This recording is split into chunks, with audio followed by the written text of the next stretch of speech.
Assalamualaikum warahmatullahi wabarakatuh. Perkenalkan, saya Dwi Ayu Lestari dari kelas TMT 3A. NIM saya 12204193012. Di sini saya akan menerangkan tentang teori belajar kognitif.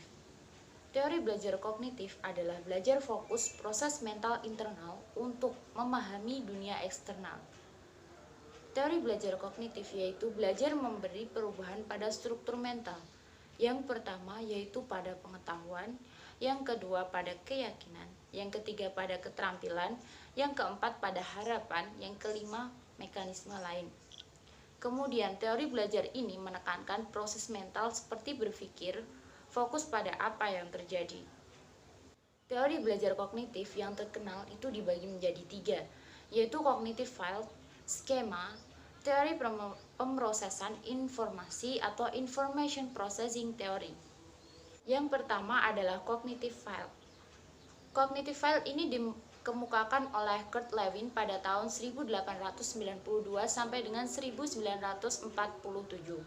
Menurutnya, individu dalam medan bersifat psikologis. Medan individu ini bereaksi life space yang mencakup perwujudan lingkungan di mana individu bereaksi.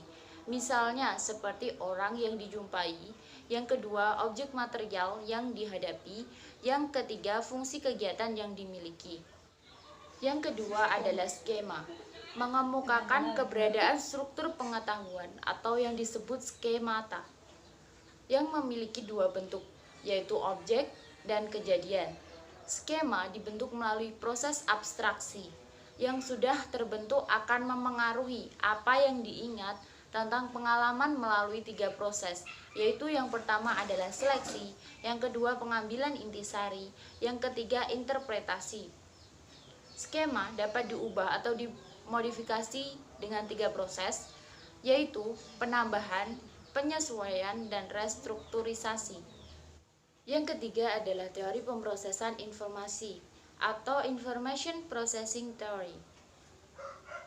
Teori ini adalah teori kognitif tentang belajar yang menggambarkan tentang pemrosesan, penyimpanan, dan perolahan pengetahuan oleh pikiran. Menurutnya, belajar adalah menyangkut tentang bagaimana informasi dari lingkungan dapat disimpan dalam memori. Model pemrosesan informasi yang paling berpengaruh dalam hal ini adalah Atkinson dan Shiffrin. Memiliki 3 komponen mayor. Yang pertama adalah penyimpanan informasi, yang kedua adalah proses kognitif, dan yang berikutnya adalah metakognisi. Teori pemrosesan informasi memiliki 2 implikasi pokok terhadap praktik pendidikan menurut Brines 1996, yaitu yang pertama, guru perlu mengetahui bahwa siswa pada dasarnya memiliki keterbatasan dalam proses dan mengingat informasi.